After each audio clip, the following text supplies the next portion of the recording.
Bienvenue sur Africa 24 dans cette nouvelle édition du 12-15 au sommaire de l'actualité.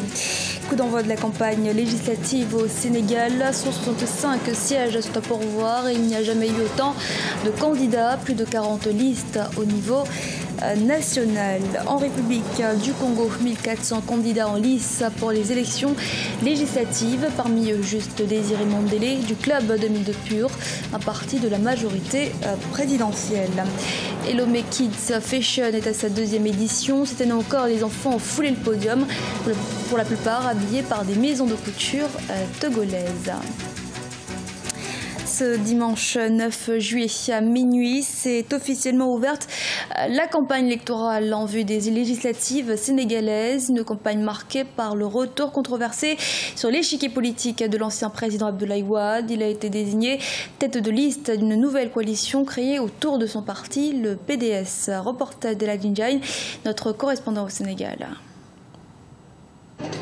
Au Sénégal, la campagne électorale pour les élections législatives prévues le 30 juillet prochain a démarré depuis ce dimanche 9 juillet. Les 47 listes en compétition ont 21 jours pour essayer de convaincre les électeurs. La coalition Wattu Sénégal a débuté sa campagne au siège du Parti démocratique sénégalais à Dakar. Nous avons la meilleure liste parce que c'est une liste qui est engagée pour la défense de la démocratie sénégalaise. Celle-ci, elle est menacée. Elle est piétinée par la volonté de Macky Sall d'instaurer une dictature dans ce pays-là pour pouvoir gérer tout seul avec sa famille nos ressources pétrolières et gazières. À 91 ans, Abdoulaye Wade, l'ancien président de la République, est la tête de liste de cette coalition créée autour de son parti, le PDS. D'ailleurs, ses membres sont sensibilisés quant à la nécessité de mettre son effigie sur les différents supports de campagne.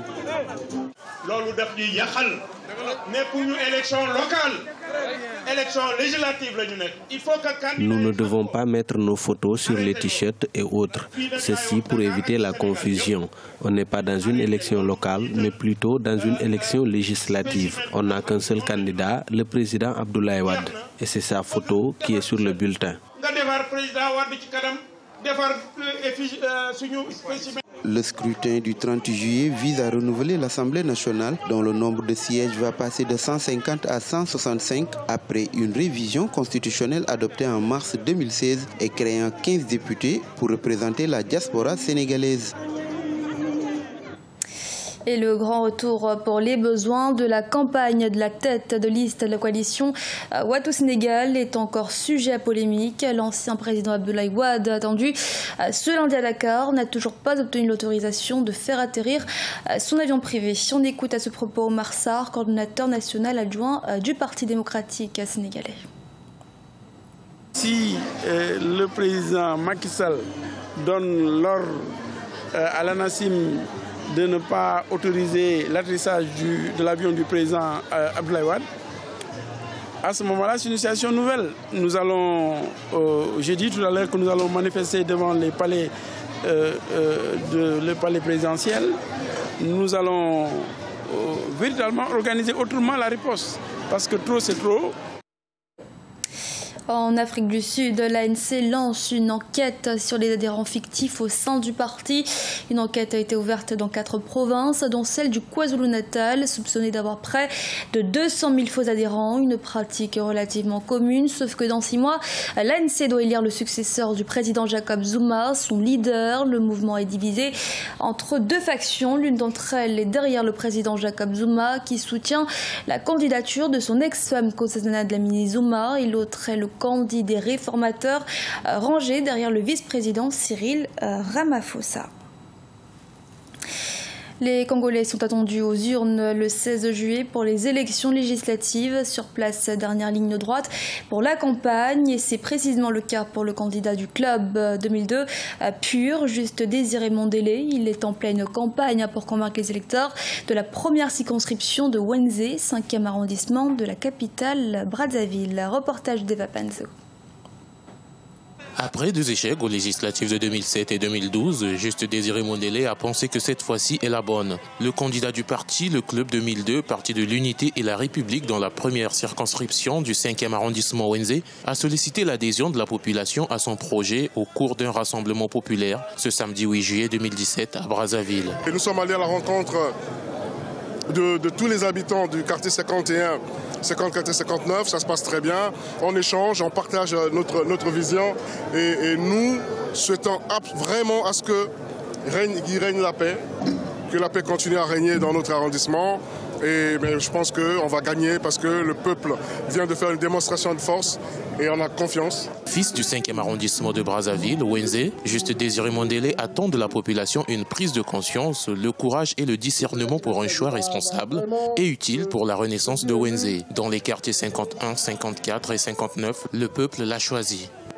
C'est le candidat qui a porté le fardeau de Wenzé et que tout le monde appelle Moïse, qui vient libérer Wenzé, reconstruire Wenzé, pour ne pas dire bâtir Wenzé.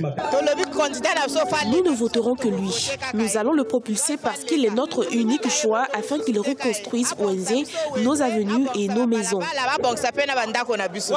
L'actuel conseiller spécial du président de la République, chef de son service politique, est aussi le secrétaire général du Club 2002 Pur. Affilié à la majorité présidentielle, ce parti dispose d'un conseil national de 405 membres. Il a été créé en 2002 par Guy César Wilfried Nguesso. Deuxième édition du Lomé Kids Fashion de la capitale togolaise, ce samedi 8 juillet. Les enfants est à l'honneur, un événement qui vise à développer le secteur de la mode pour enfants, mais aussi à susciter des vocations. Reportage d'Emefak Kofi, notre correspondante au Togo. Des enfants qui ont entre 5 et 12 ans à faire valoir leur talent de mannequin sur le podium de Lomé Kids Fashion. Ils sont habillés pour la plupart par des maisons de mode togolaises, notamment Métis Touch, Grace Wallace ou encore Chris Demens.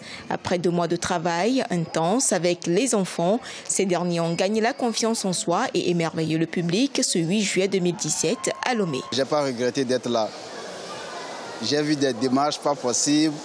Je me demandais pourquoi leurs sœurs, leurs grands frères n'arrivent pas à faire ça.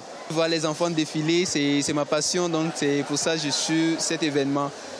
Et pour faire valoir mon intelligence et ma session de créativité, quoi. Lomé Kids Fashion, qui est à sa 2e édition, est selon la promotrice le seul podium d'expression artistique des enfants au Togo en termes de création de mode. Avec la 2e édition, on peut dire que franchement, les gens commencent à retenir Lomé Kids Fashion et savent maintenant de quoi il s'agit réellement. C'est un défilé de mode pour les enfants et c'est le tout premier défilé de mode pour les enfants au Togo. J'ai eu à côté des grands mannequins, j'ai eu à travailler sur de grands festivals, mais c'est pour la première fois que je travaille sur un événement dédié aux enfants. Alors je crois qu'un événement pareil doit être soutenu, doit être encouragé. Ces enfants, que d'aucuns appellent les futurs soldats de la mode togolaise, ont également bénéficié d'une initiation en entrepreneuriat. Les initiateurs de Lomé Kids Fashion entendent par ce canal ouvrir une série de formations en mannequinat pour enfants, un domaine longtemps négligé dans la mode togolaise. Ce journal a été réalisé par l'ensemble de la rédaction. Merci de votre fidélité. Restez sur Africa 24 pour une nouvelle édition de l'actualité.